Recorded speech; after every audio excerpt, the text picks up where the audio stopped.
আসন্ন বিধানসভা নির্বাচনকে সামনে রেখে দার্জিলিং জেলার 5টি আসনের প্রার্থী তালিকা প্রকাশ করল ইন্ডিয়ান ন্যাশনাল কংগ্রেস।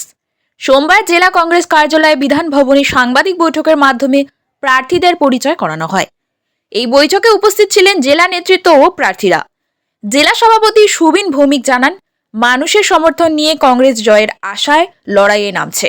প্রার্থীদের অভিজ্ঞতা, নির্বাচনী ইস্যু ও ভবিষ্যৎ কর্মপরিকল্পনা নিয়েও এই দিন বিস্তারিত আলোচনা হয়। রাজনৈতিক মহলের এই ঘোষণায় নতুন করে জমতে পারে দার্জিলিংয়ের নির্বাচনী লড়াই। কেন্দ্রের প্রার্থী হয়েছেন মাধব রায়।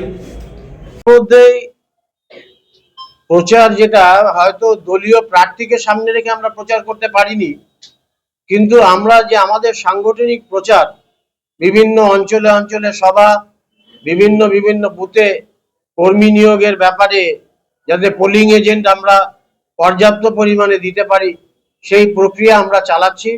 এবং আজকের থেকে যেটা শুরু হলো, ইতিমধ্যেই প্রার্থীরা নিজ নিজ এলাকায় কালকে নাম ঘোষণা হয়ে যাওয়ার পরেও জনসংযোগ করবার চেষ্টা করছে। প্রথমটা আমরা জনসংযোগে জোর দেব এবং পাশাপাশি আমরা কি করতে চাই, মানুষের জন্য কি দরকার, সেই বার্তাগুলো আমরা মানুষের কাছে পৌঁছাবো।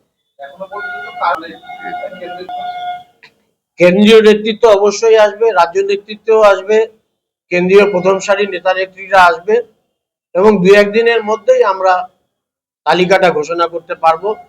কারণ সদ্য প্রার্থী তালিকা ঘোষণা হলো, এখন নির্বাচনী যারা স্টার প্রচারক তাদের নাম তালিকা ঘোষণা হবে এবং খুব শীঘ্রই আপনাদেরকে আমরা জানাতে পারবো যে কারা কারা আমাদের এখানে প্রচারে আসবে। অবশ্যই আছে, দল যেভাবে নির্দেশ দেবে টোটালটাই।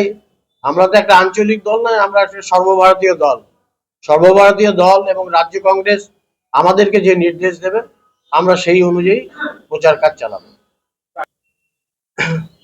আমি জানি না কোন সোশ্যাল মিডিয়ায় আপনি পেয়েছেন, কিন্তু এখনো পর্যন্ত কোনো প্রতিবাদ, কোনো বিক্ষোভ এখনো পর্যন্ত পাইনি। এ কারণেই যে যারা প্রার্থী হয়েছেন তারা দলের পরীক্ষিত সৈনিক, তারা দীর্ঘদিন ধরে দলটা করছেন এবং দলের তেরঙ্গা ঝান্ডা নিয়ে তার নিজ নিজ এলাকায় দলীয় কর্মসূচি করছেন।